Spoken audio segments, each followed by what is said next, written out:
Wait. Why is this a thing? Usually I have an example for this, but I actually don't remember where I got it from, but just trust me, bro. Yeah, just trust me, bro. Clip Studio tip of the day, all of these were done with AI. I did not color them. What's up, guys? Today we're going to be looking for more art tips, but this time on Instagram. I was going to do a TikTok video today, but then I realized, you know what? Instagram has been copying TikTok non-stop with their stupid reels. So today we're going to show Instagram no mercy. Okay, so a lot of people have been telling me that my art sucks and that all of my characters are expressionless. So I finally decided to listen to criticism.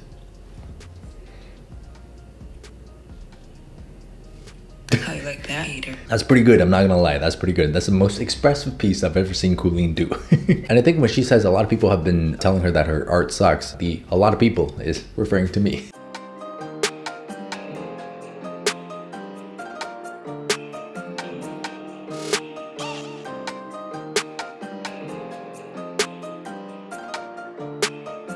That's pretty satisfying. Now what you see here is a form of stylization where there's a saturated patch between the shadow and the light. I do this a lot. A lot of other artists who do stylized coloring work also do this. I do it as a stylized form of subsurface scattering, but try it out in your next drawing and see how it works.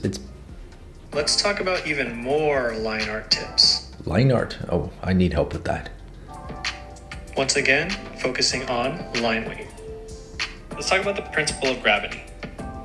The principle is that as lines are weighed down by gravity, the thicker they get. So for these folds, as the folds get weighed down by gravity, I'm going to thicken the line as we get closer to the base. Usually I have an example for this, but I actually don't remember where I got it from, but just trust me, bro.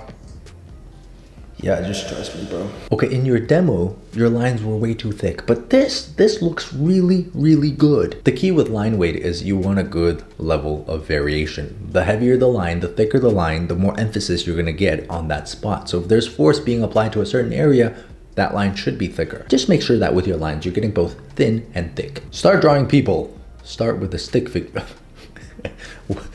Practice with your stick figure. Oh, okay. Box chest. Add limbs and details. Keep it stylized or... Yeah, so looking at who made that video, this person's got very stylized art, and that method will definitely work for something that's really cartoony and stylized, but you know, I wouldn't recommend it if you're trying to draw out realistic. How did you get your line art from pencil to digital? Oh, I think this might help a lot of people. So once you have your scanned drawing in either Procreate or Photoshop or whatever app you use, you set the layer to multiply, and then you can choose whatever color and color underneath. Simple and concise. That was perfect. Did you guys get that? Scan your drawing, set it to multiply, color underneath. Ladies and gentlemen, I present you gradient mapping.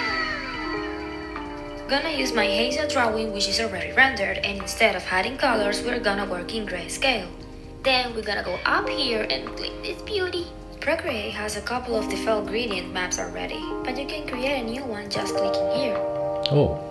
Black represents darkest values and white lighter values. All we need to do now is change the colors and start to play around. You can add, delete, slide colors and go crazy until you get satisfied.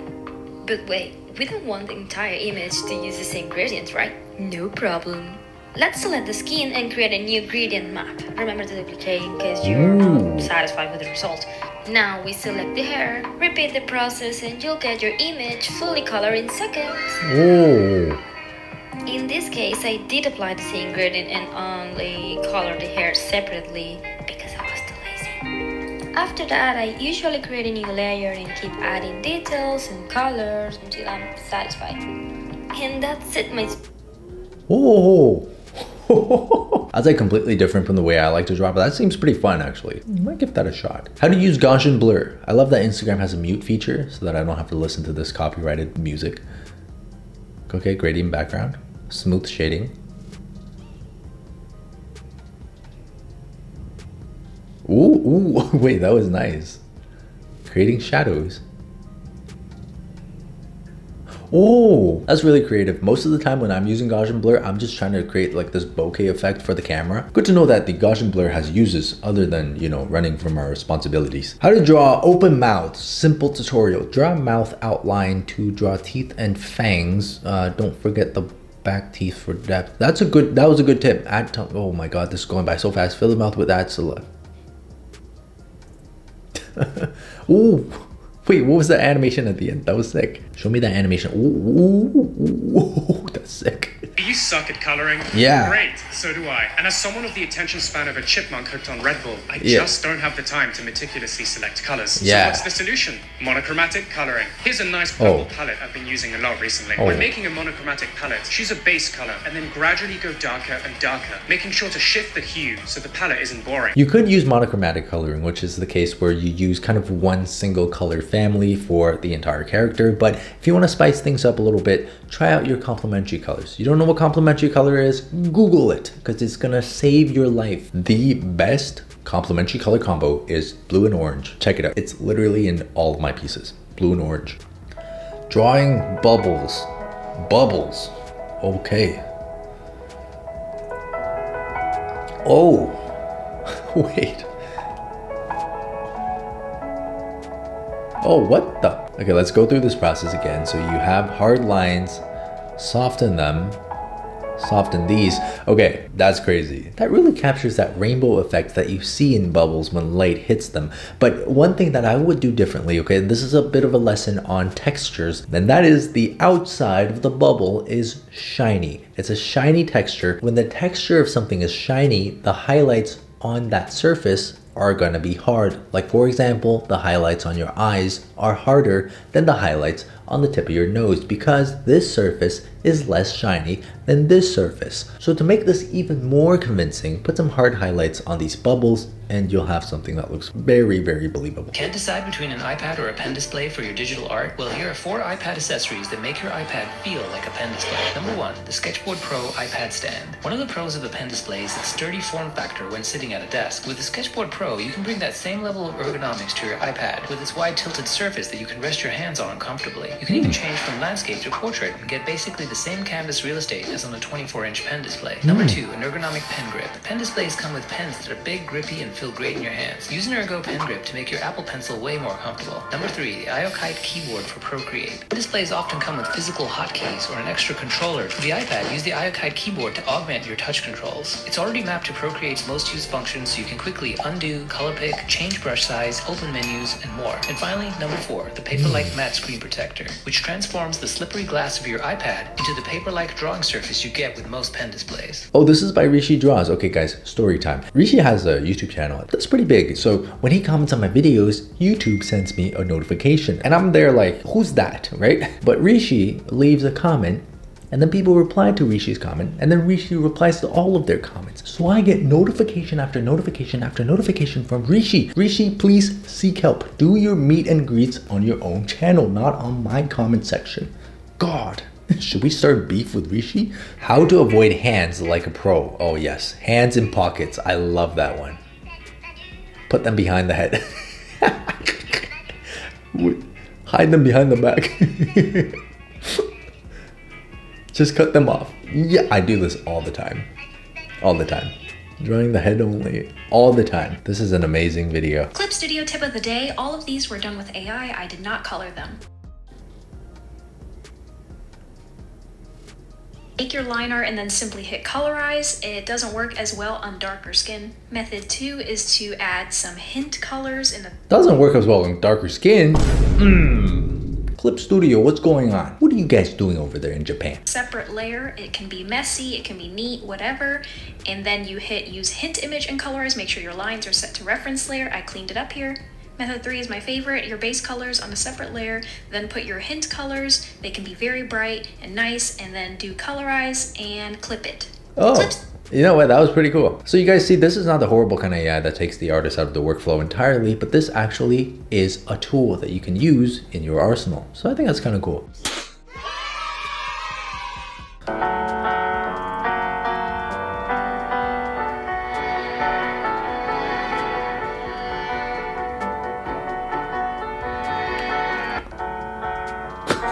What?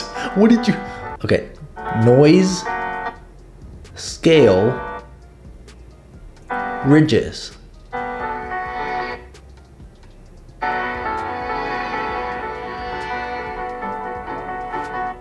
Ooh.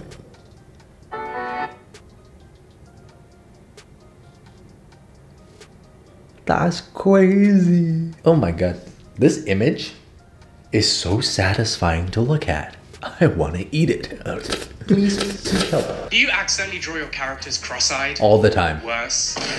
Try this. Draw 2 rough circles, not too perfect or it'll look uncanny. Now set them in the middle of your empty, soulless eyes and move them around with whatever this tool is called until you find a position you like. Erase the overlaps and don't forget the highlights now. That's actually pretty smart, because when I'm trying to adjust the eyes, I'm always like painting slightly over the edge, erasing back, painting over the edge again, erasing back, making these tiny adjustments, but this seems like it's so easy to do. But one thing you gotta remember is when the eyeballs rotate off to the side, the shape of the iris actually changes. The more you look off to the side, the more oval your iris is gonna appear. So keep that in mind. This brush in the asset store is perfect This brush in the what store? for easily coloring in some circles. Here's a quick example. Oh wow. Boom. Now is that a booba or is that Squidward's nose? Boop, I have the perfect shadow. Of course, you can do the same with airbrush, but I just think this comes out more even and neater. Here's a little example on a blank circle. You get that nice, even shadow. Soft on one side, hard on the other side. You can even use it for highlights if you want. I feel like this would be really, really useful. Maybe I should make a brush like this. When you're too lazy to pick the right color. What's going on here?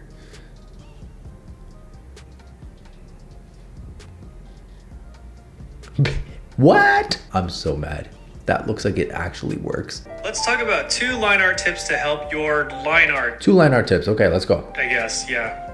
Specifically about line weight. Am I getting... Is this deja vu or have we seen this before?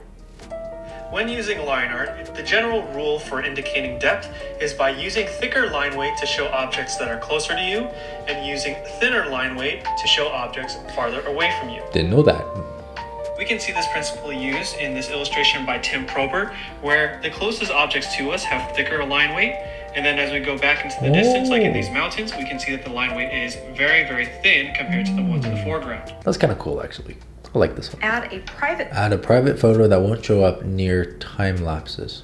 What does that mean? photo that won't show up near time lapses by tapping the wrench icon, going to the add button, and instead of tapping insert a photo, swipe to the right and tap insert a private photo. In the layers menu, the image is labeled private. You can tap N and lower the opacity of the layer to make it easier to trace your image.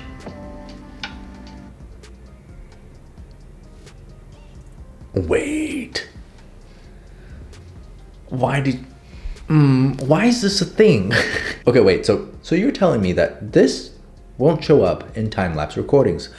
So this is just a way for people to trace their drawings without letting other people know that their drawings are being traced, huh? Okay, this is not good. Why are you disclosing this information now? We can't trust anybody. Okay, so that was not bad. Now we've looked at art tips on TikTok, we've looked at art tips on Pinterest, and now we've looked at art tips on Instagram Reels. If I were to give all of these a ranking, if you want to get the best art tips, I would say go on Pinterest. That is like S tier art tips. Reels is like maybe a C tier, and TikTok is an F tier.